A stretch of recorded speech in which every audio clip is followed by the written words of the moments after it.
Alrighty, ladies and gentlemen, we have some breaking news coming from the Denver Broncos today. So, it's been rumored for a while now since the Walter Penner group took over that they were interested in building a new stadium. We see this going around all the leagues a lot now, that these new owner groups come in, and they want more than a stadium. They want to build a stadium with like a community around it. We see this in Dallas with Jerry's World. We see this in New England. We're seeing this with the Dallas Mavericks. They want something that is more than just a stadium. It's something that can be used year round. And earlier today, some Broncos reporters and people from Denver were tweeting like expect like big news coming soon, and well, we got that. So back to the Super Bowl. Start off with this. The greatest facility for the greatest fans. It's our goal to have world-class facilities for this team and for our fans, obviously with the rich tradition and history at Mile High, and find something that the fans would love as a site that had proximity to that and Denver. We couldn't be more excited about Burnham Yard as the preferred site to build a new stadium and an incredible year-round destination. One of our goals is to be a really good partner across the community. We really have tried to do that since we arrived 3 years ago, aspiring to be the best team to play for, to work for, and to cheer for. We want to create an amazing venue for our fans as well as for our players. The first time we stepped on the site, there was a real appeal going back to the history of Burnham Yard and the rail, which is an important part of Colorado history. It's not something that will just have a large parking lot all around it, but really creating some place that's special that people leave and talk about and say, oh my gosh, when you come to Denver, you've got to be here at Burnham Yard. Every kid in this state grows up loving the Broncos, and I think for people in Denver especially, it has always felt as connected to home as anything that they know. We're all willing to work hard for something that's bigger than any one of us, and that was where I think the state, the city, the Broncos said the win-win-win here is a way to support Denver neighborhoods, keep a storied franchise in Denver, and drive economic opportunity for generations to come. Here in Colorado, we're Broncos country, and Denver is the beloved home of a team that means so much to us. It means memories with our grandparents going to games. When we had the opportunity to show Greg and Carrie the property, they really saw a greater vision, a potential for a future, not only home of the Denver Broncos, but also all the great ways to activate it with businesses and restaurants and opportunities. The Broncos have committed to a full community benefits agreement process in lockstep with the city, with local organizations, neighborhood representatives, to talk about what's needed for a long-term vision for the connectivity between Burnham Yard, the existing Lama Lincoln Park neighborhood, Baker neighborhood, and vicinity. We got a long way to go. We've got to roll up our sleeves, get to work. I think it's really important to have an open and transparent process as we go through the next couple of years of planning. We'll get lots of input from others in the community, and we're looking forward to that. Broncos country is incredibly loyal, and so really making sure that we're doing the right thing for our players and for our fans, but also for the city of Denver and for the community that we're a part of.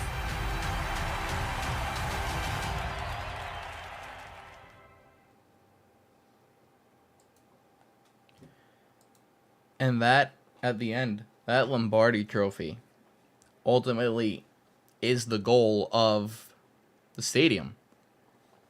As we see here, one of our goals is to make sure that we are engaging community members 365 days a year in the area around the stadium. Again, you gotta remember this is a business at the end of the day. If you have an NFL stadium, or any stadium, be it, like, if your main source of income is only off of when your team has games, that's not a good business model. So it seems with this, as the reports are coming out, the stadium will have a retractable roof built onto it. Now, I know what people are going to say. Oh, it takes away from, like, that, like, feel of when there's a snow game in Denver and all that. But at the same time, what it allows the Denver Broncos to do, and Denver itself, is the ability to host Super Bowl games now. The new stadium with the roof will allow them to host the Super Bowl. And albeit, whether you love Walmart or not, the Walter Penner Group has deep pockets. This stadium might be the nicest stadium in the whole country. I'm very excited with the vision and as the stadium is being built to see what it looks like. A lot of people are like, well, Mile High is not even that old, and it's not. But times change quick. And we're seeing it with Soldier Field and the Bears. I mean, really, the only stadium left is really Lambeau Field with the Packers that is like kind of outdated. We see Washington's getting a new stadium. We're seeing the Bears looking for a new stadium. Who else? I feel like there's more. Well, we saw with the Rams. We saw Vegas. All these teams over the past few years have been getting these new stadiums with domes. So, for us to have a retractable roof, like, I think that's, like, very important because you keep that feel of playing in Denver. So, let's look at this note from our ownership group.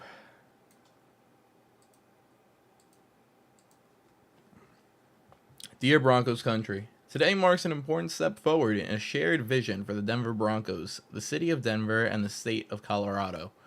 Together, we are pleased to announce historic Burnham Yard in the heart of Denver as the preferred site for a world-class retractable roof stadium anchoring a dynamic mixed-use district. Once a vital rail yard that played a key role in Denver's past, Burnham Yard now represents a transformational opportunity to reimagine the future with deep respect for the rich history of the area.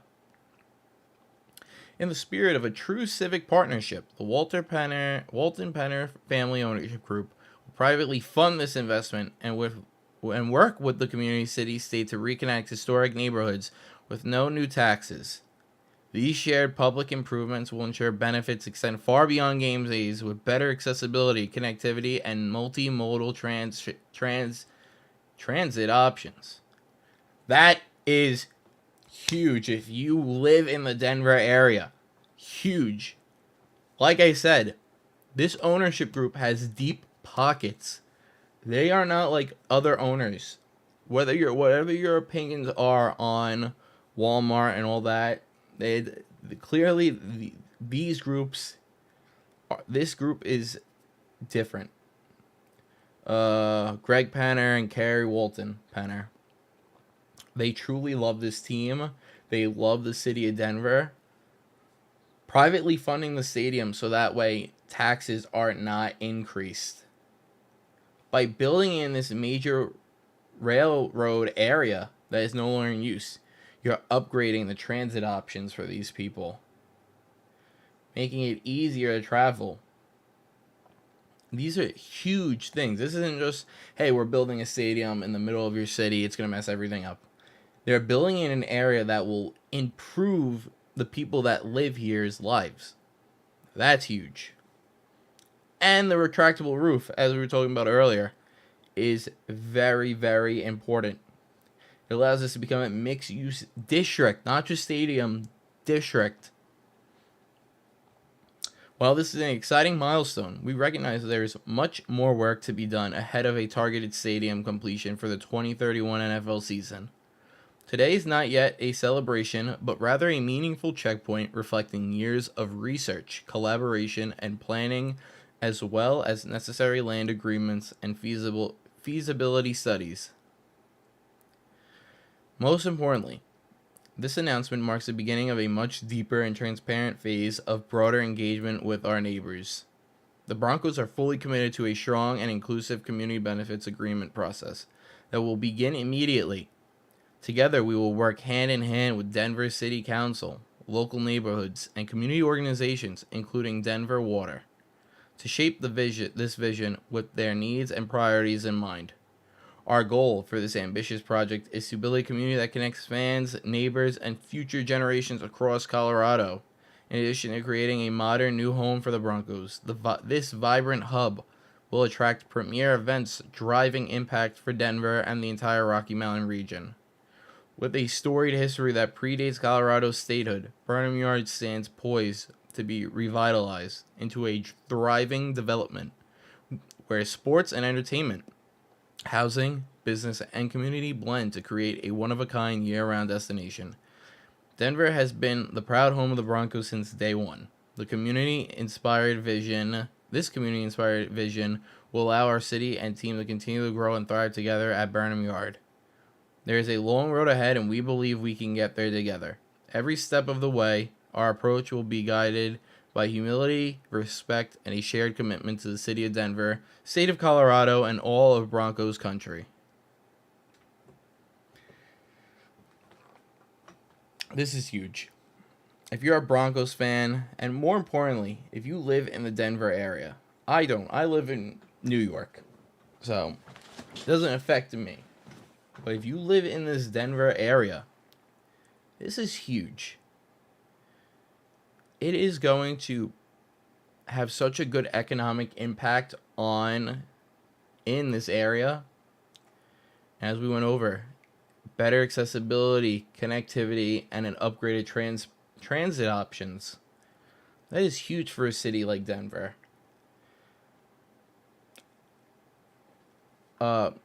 This is big. And as this guy says here, retractable roof equals hosting the Super Bowl in 2032, as that's the only time the roof should be closed. Retractable roof could be nice and potentially host a Super Bowl. It is big, and most importantly, glad it's staying in Denver. People thought there was a chance this team would be moved out of Denver, but it's not. It's staying right in Denver. So this is huge.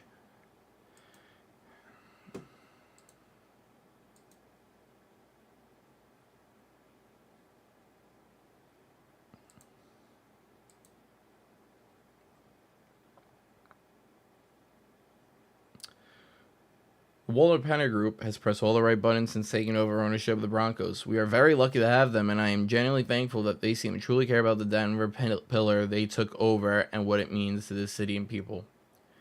Every word of this is true. When Mr. Bolin got sick and then passed away, and then the Bolin sold the team, it was a rough period there. From when we won the Super Bowl until right before selling the team in 2022, it was rough, dark years. We went from literally being the best team. We had a, what was it? We had like a 4-year stretch from 2012 to 2015 of being the best team, a top 5 team, to being a bottom 5 team, basically. Bottom 10 team. Ownership group came in. We got Sean Payton. George Payton came in. And they changed it. Ownership matters. When ownership cares, it truly has a good effect. And it's when ownership cares and has the right vision. We look at an owner like Jerry Jones, who loves the Cowboys. And when he first had the team, he had this vision for the Cowboys. But now it's like he's just an owner. It's like he doesn't have the right vision for the Cowboys. And that's why there's a lot of resentment against him right now. We look towards the Patriots. What's their owner's name? Patriots owner's name. I know it too. Patriots owner. Robert Kraft.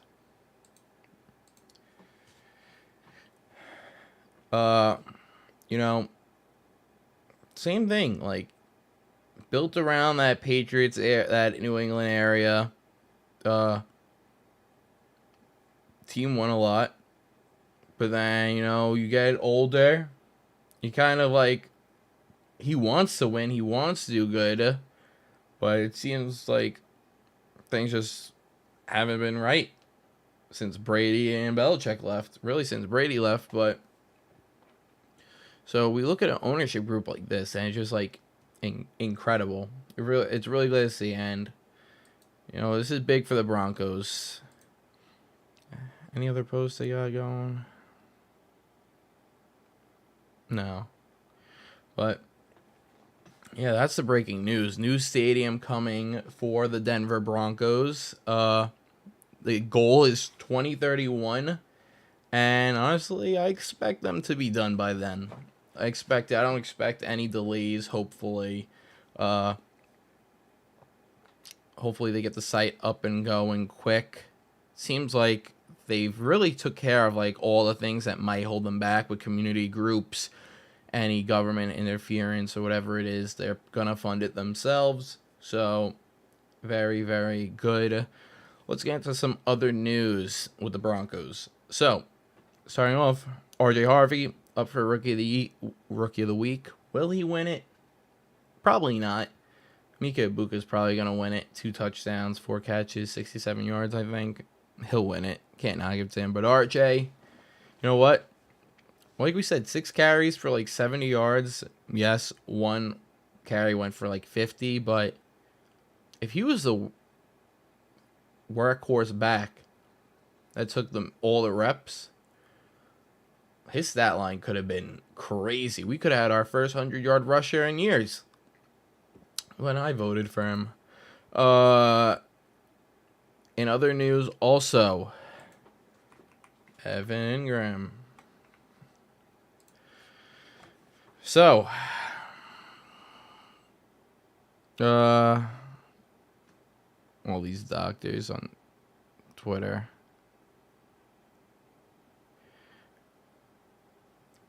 Can't find much on it. But Evan Ingram. We saw in the Broncos game about the third quarter, he had a catch like 3 or 4 yards, gets tackled, and he looks like he cramped up in his calf or something. We haven't heard anything too we haven't heard too much information on that injury. Hopefully it's nothing. I jinxed myself in the first video when I said Greenlaw and Evan would stay healthy, hopefully. But Sean Payton said himself Greenlaw will be back sooner than later, so expect maybe this week or next week for him to return.